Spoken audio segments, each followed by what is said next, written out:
Okay, sorry y'all, we got cut off. I don't know what happened. Retype your questions. Yeah, well, I have the questions here. Type it right there that we moved because the thing. No. Okay. Why won't it?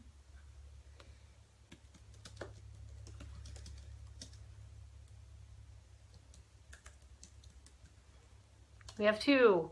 Sorry. Okay, hey, it went out somehow. Sorry, I don't know what happened. My phone just, it like crashed or whatever. So we're back. Okay, so the question from the last thread was, do you know how are employers generally reacting to seeing a resume without early schooling information on it, or even through high school, like no high school diploma? So this goes back to the question that somebody asked about, like, how do you graduate from unschooling? And it depends on your state's laws, but the answer to that is you do have a high school diploma, and because every homeschooler, no matter what state you're in, there's a procedure that you can do where you create a high school transcript and then you graduate your kid. So, you know, you can create a diploma, and it's in Texas, you would just use whatever your homeschool name is. At our house, it's Freedom Academy is what Houston and I decided to name our homeschool. And you can, you know, if you want to make a diploma, you can. But you would have a high school diploma. So you would just say, you know, you would just put it on your resume as, you know, high school degree or whatever. You could say college prep or whatever degree you want to call it, from Freedom Academy would be what we put on my son's diploma. Yeah. And I was going to say 9 times out of 10, they're not going to ask you to show a diploma.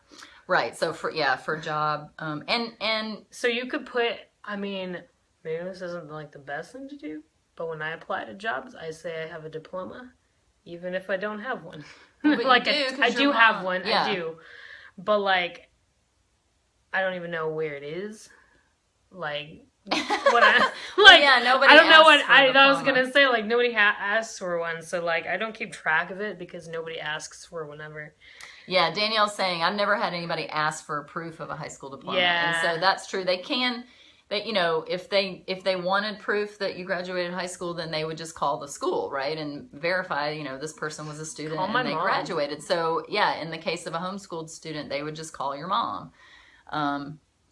Jinx.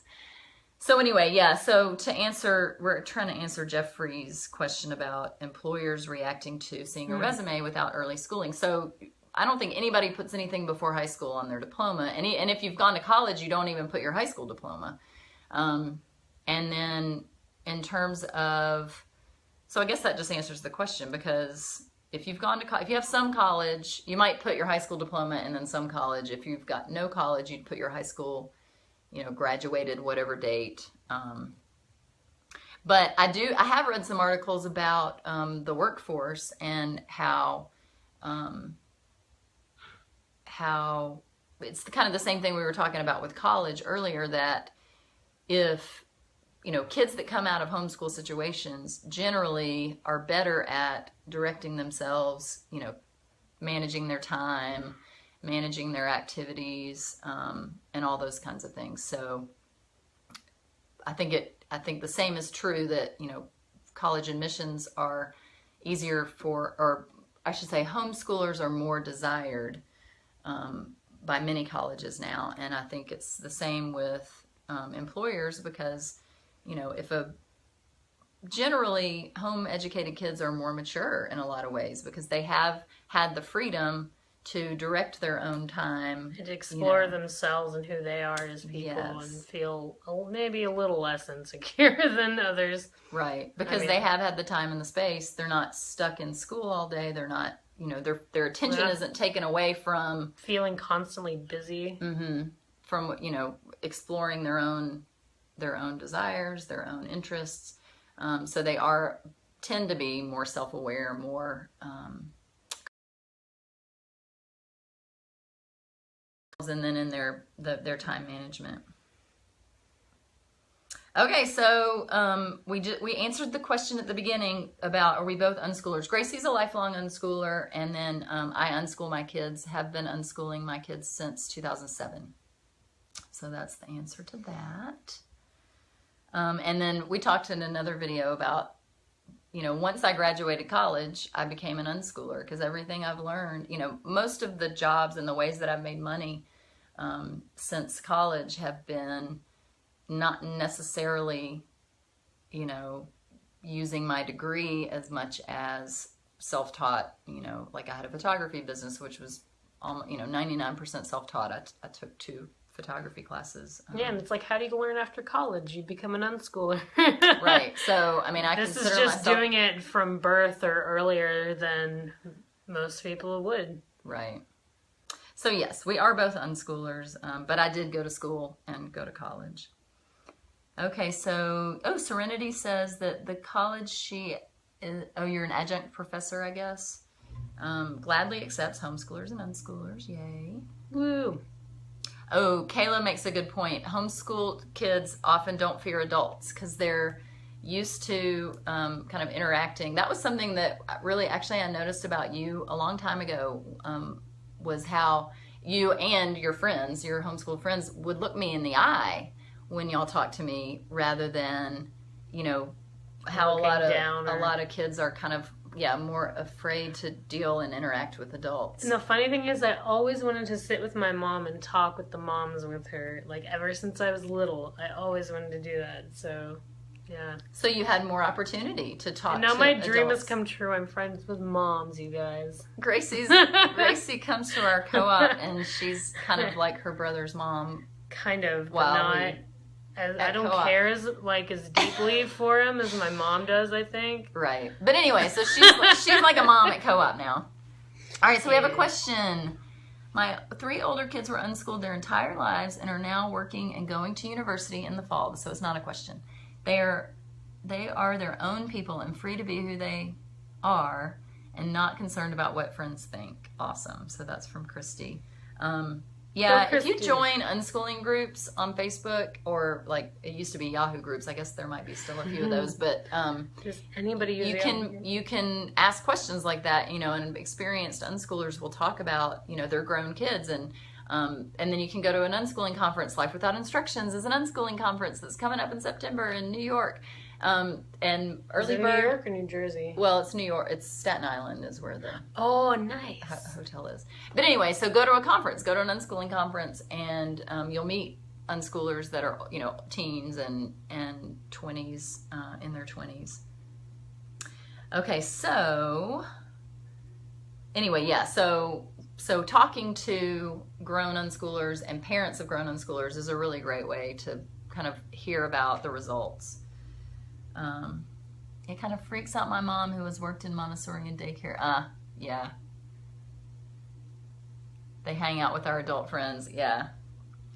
So it's true. Unschooled and homeschooled kids are generally less. They don't have that fear of authority that like I had from coming up in school, and I really noticed when my kid went to school, I noticed how I was afraid to like go to the principal's office and talk to the principal about something. And it was even like a problem that, a teacher was doing something they shouldn't be doing, but I had anxiety just going into that principal's office to talk to him about, the situation with my kid. Yeah, it's hard. I mean, even like I don't have that so much anymore, and I never had it that much, but I mean, I really hate, the problem is that it wasn't that I was like afraid of authority, but I really hated getting in trouble. So like if I thought I was going to get in trouble, then I did not like talking to adults or people who were in charge. But when did you get in trouble? Like maybe never, but I was a very anxious kid. Right. So so if you're shy, have anxiety, that kind of thing, then obviously there's going to be. But like just talking to moms at co-op or like adults out and about in the stores and stuff, it was never like, oh, that's an adult, I can't talk to them. Right, and I had to get over that. It's probably I'm probably still working on that. There are no age boundaries, right? 5-year-olds can be friends with 10-year-olds, exactly. So that's one of the really awesome things about home education is that the kids mix freely among age groups, there's no stigma. Like how in school it's like, I'm a third grader and you're just a second grader. You know, there's like this. Yeah, it's like, but you could probably be the same age if you're right. And with homeschoolers, that doesn't exist as much. I mean, yeah, there'll be older kids sometimes are like, we don't want the little kids to, you know, hang out with us in this situation. That's fine. That's totally a natural thing. Right, and it's because, their development is not, you know, but there are 5-year-olds and 10-year-olds that are both interested in Minecraft that might play together, you know, in other situations, and there's no stigma or, you know, bias against a kid just because they're younger or older. When I was 8, I had friends that were like 6. Because I was just a little Houston bit... has never... So my oldest child, when he was in school, he was in kindergarten and first grade, he always would kind of... He had friends, but he would really butt heads with them, like the kids that were, you know, his best friends, and you know, and they're all very close in age. And once we started homeschooling, all of his friends have been a year different than him or more. So he always, you know, when he was little, even he would really gravitate toward older kids. And now his best friend is a year younger than him. You know, they're homeschooled together, and they've always been friends, and they're like 13 months apart, I guess, or something. I don't know. And then all of his other good friends have always been not exactly his same age. And then I'm noticing the same thing with Juliana, my 6-year-old. She, you know, like her best friend is a year and a half older than her, or a year and something older than her. And then her other friend is like a year younger than her. And most of the kids that she really gets along with the best are not exactly her same age. So I think that's just a theory that I have, that can be a problem, you know. And I think that might also have to do with the fact that there aren't going to be a lot of kids your kid's exact age, you know what I mean? In unschooling especially, that they're going to be very population. They're going to vary a lot in age because of the smallness of the group. Oh, Caleb made a joke about having like authority anxiety because you watched PBS and Disney. Wait, what did she say? She's talking about when you said you had some anxiety about authority because you watched PBS and Disney. Because we were talking about that before. Okay. No, I love PBS and Disney. Stop it. No, we were just talking about. You remember how we were just talking about how PBS and Disney have like a bias towards school being the most appropriate way to learn. Okay, right. No, I know. It's illegal to unschool your children. Really? If we did do this, then we can be fined and arrested. But if the parents are teachers with full education, then they will be allowed to do it. Parents with no good grades cannot do it there. Interesting. Okay. But I know there are unschoolers in England. I've seen unschooler groups on Facebook. Yeah. I guess they figure out a way around. I don't know how laws work, if it's the entire country. If it's Great Britain entirely, that the laws are all the same, or if it differs from like England and Wales and Scotland. I don't know. She said in England, so we're going to take her word for it because she's from UK, she said earlier. Oh, yeah. But I will say people do unschool in England, and so it's probably a situation where, like, for example, New York State, you can't really call yourself you don't really call yourself an unschooler. You just take all of your activities that you do during the day and you make a list of these are the academic subjects that those activities covered. And so you basically translate your unschooling life into educationese, so that the authorities that check up on you see that you're covering all these things. And you cover English and math and science and social studies, just living your life. But it's just up to the parents. So it's another bit of work for the parents in those kinds of places where they have to translate the unschooling life into, you know, a school structure, subjects that the authorities will recognize as education. Okay, so we have some more. I kind of have a question. Serenity knows. I have a question. Can I ask you guys a question, or can I ask the person from England? Do you guys homeschool? Are you home educated? What do you the people who were talking about that they're from England? Well, that one Luby Jane, I think she said her. I can't scroll to the old comments, so I'm not sure, but I think she said her kids were grown. I can't remember. England and Wales are the same, but Scotland and Ireland have their own laws. Okay. So Christy makes a good point. So yeah, you get good at taking Minecraft and Lego play and putting it into educational language. So that's, if you sit with your kid and watch them play Minecraft, you see the math that they're learning. You see, the different things that they're learning. It's a social studies is there's a really great book. It's called The Block Book. So that would be a good way. It's a preschool book, and it talks about how if all you have in your preschool classroom is blocks, you can, and it talks about all the different academic subjects that you can cover or that get covered as children play with blocks, and it's including social studies kinds of things because of all the pretend play that will happen during when you're playing with blocks. Yeah. I asked that question earlier because I was interested in how home education worked in other places. Well, what you can do is go to, join an England unschooling Facebook. And they accept them. They're like, this girl's from Texas. Yeah, they'd probably let you in.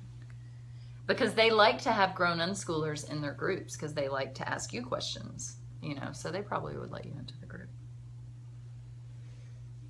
Okay, so yeah, everybody just has to go and find their local laws about home education, and then you can go to an unschooling group. If you go to your local unschooling group, then you can ask them, how do you get around this requirement of doing, blah, blah, blah, whatever the requirements are. And they'll tell you the ways that they have been able to successfully unschool, but then document their kids' activities in such a way that the authorities will understand that you're not a neglectful parent. You're actually doing, educating your kids.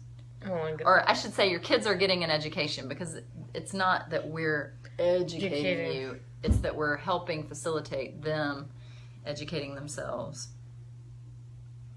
Okay. Gracie has helped me a lot. Yay! That's from Chris. Aww. Thanks, Chris. Sometimes you have to work around the laws and not specifically say you unschool. Exactly. That's what I...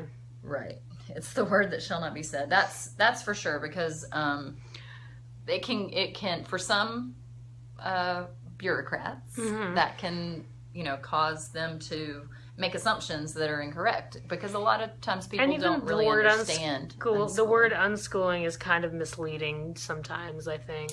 Yeah. Totally. You can be fined for not sending your children to school. You can homeschool, but educational welfare will constantly be involved to make sure your child is up to date. Okay, so there might be some kind of testing. Luby Jane is talking about the UK still. Yeah. So in some states in the U.S., there's testing at certain points. Like 3rd grade and 8th grade or something. They'll do testing. I know that there are some parents who consider it an act of civil disobedience and just fill out their kids' test and send it in, and don't even worry their kids with the test. Some people will kind of study up for the test so that their kid can actually take the test. But as far as I've heard, when there's testing required, they don't even really have to make a certain score, I don't think, in some states. Oh, really? Yeah, so it's not like they have to pass it. They just have to take it. Huh. But I don't know. You have to check. I know Colorado does testing, I think. So, and then there's umbrella schools. So in some states where you have certain requirements like that, you can forego those requirements by signing up with an umbrella school. So it's like a homeschool kind of loose association, and they turn in all the paperwork to the state to say, yes, that kid. You just turn in to the umbrella school your attendance records. Oh, wow. Which, if you're unschooling, you're there every day. If you're awake, you're learning. So you just turn in your attendance records to the umbrella school, and then the umbrella school takes care of whatever paperwork that needs to be sent to the state. Interesting. So that that's a way around. In some states, a way around the. Yes, Vermont does a portfolio. Some states do a portfolio. We say we were sick on those days. Oh, proctored tests. Yes, they do have proctored tests sometimes, so you can't do the civil disobedience of the, filling out your kid's test.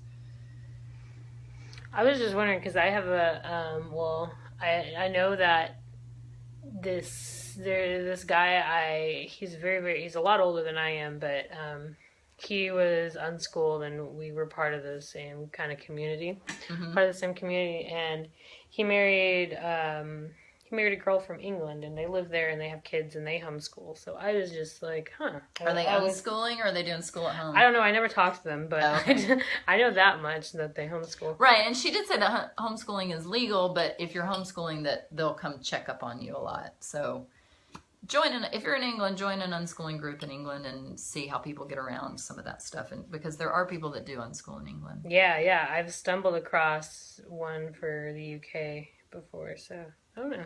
Okay, so Kayla says that for the first time in 12 years, someone called CPS on her family because her 2 school-aged boys were at the park during school hours.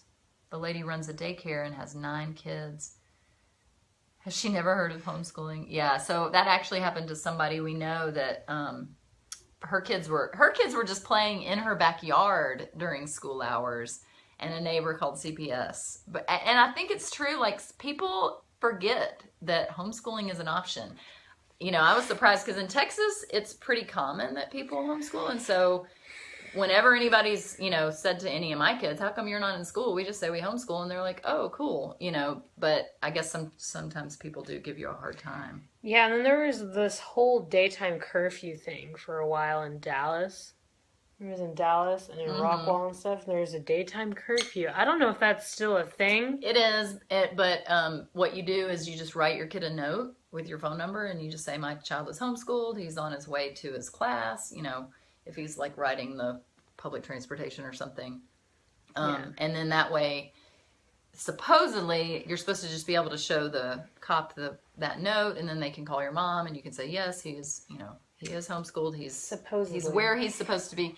But I think sometimes kids can get taken in, and then that was one of the objections that people had to that law was that they were afraid that their kids were going to end up being,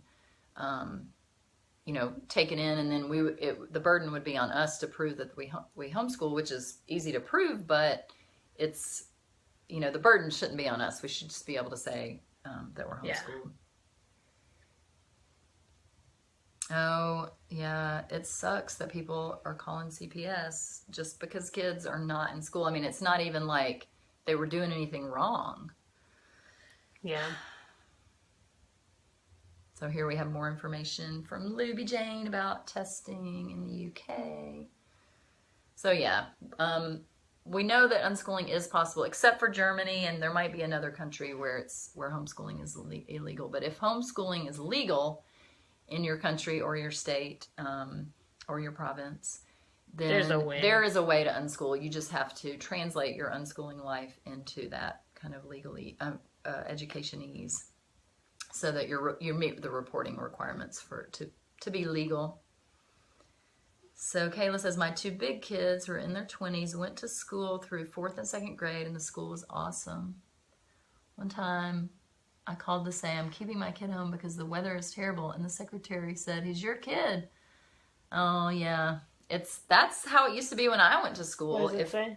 Keeping your kid home just because the weather's bad, or because they need a mental health day, or we used to be able to just can't anymore, right? Do that. But now, at least in Dallas, if you miss a certain number of days, then you get fined for truancy.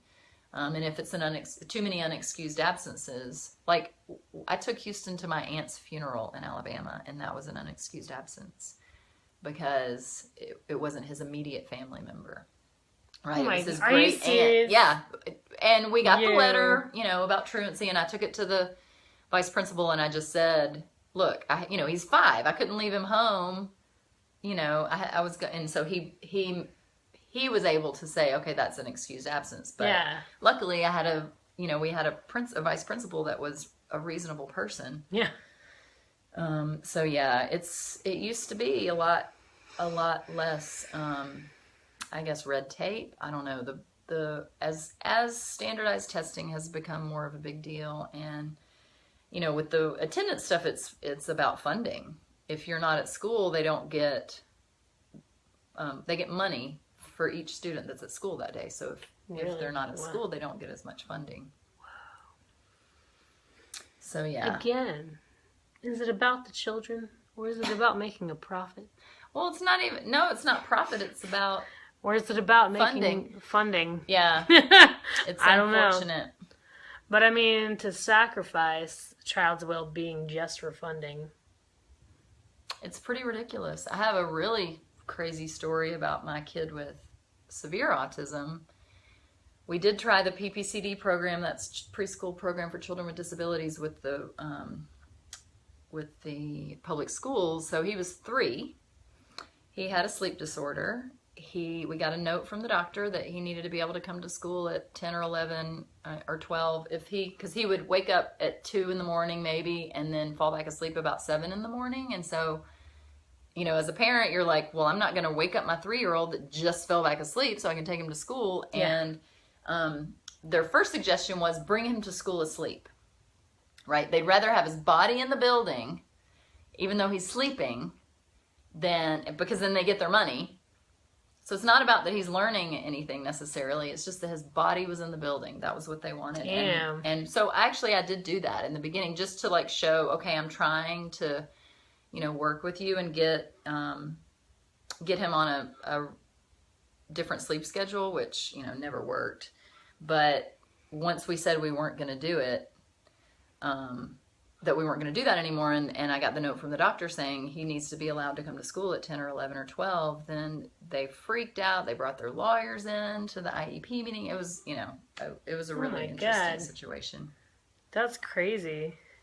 Yeah, his body equaled money for them. That's it. His body had to be in that school whether he was asleep or awake.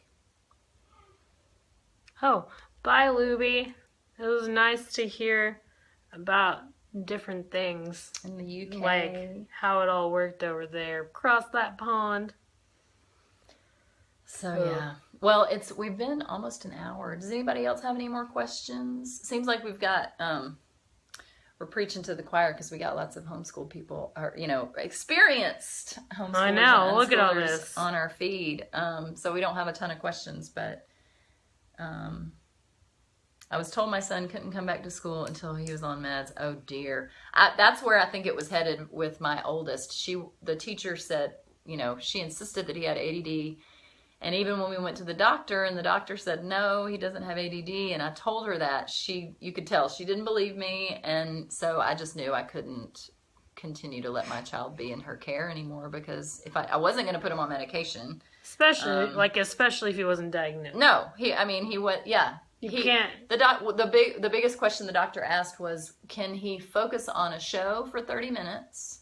And of course the answer was yes. And can he focus on an activity that he's interested in for 30 minutes? And that was easy. I mean, he could at that time, he was just turned 7, and he could build Legos for 3 hours without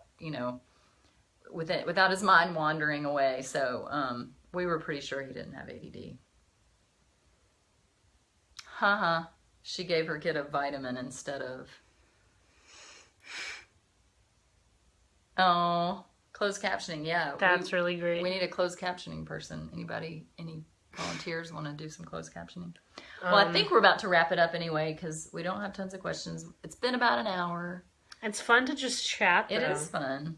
And to talk about, sneaky ways that we get around shit that the school system wants us to do, like giving them a vitamin and calling it a ADD meds. I love that. That was great. All right. Well. Wow. So Ray says they aren't sure if the schools will be open. Parents are freaking out because the comment before was something about they messed up their funding in her local school system. So they don't have any funding. Whoa. And you're just like, welp. Mood changes. Okay. Danielle, we're going to answer that next time. But go look at the the unschooling extra needs video from last time. It's video number 3. So go to radiantlivingandlearning.com. The unschooling menu, the drop-down menu will say Ask an Unschooler videos. So you can go see video number 3. That was about unschooling with extra needs. So watch that one, and then I'll write down your question for next time. We'll talk about mood changes. But something, let's see, like whether a child being interested in something or down or depressed. Okay, so we'll talk about that next time, since we've been doing this about an hour. But definitely check out the video from last time, because we talked a lot about... Oh my gosh, look at all these hearts. Hey, who's giving us hearts? Thanks, y'all. Oh, love you too, Chris. Mwah. Love you, Chris. Thanks for coming on. Thanks, everybody who tuned in. And we'll, well, I don't know if we'll do this next week or not. Next week's the last week before you go out of town. So maybe we'll post in the morning if it's going to work out that we can do this again next week. I can do it next, okay. I can do it next week. So we'll plan on doing it next week, and we'll start with Danielle's question about moodiness and being able to tell whether a kid is depressed or down or just not interested in something, and how to handle that kind of stuff. So, yay. All right. Thanks, everybody. We'll see y'all next time.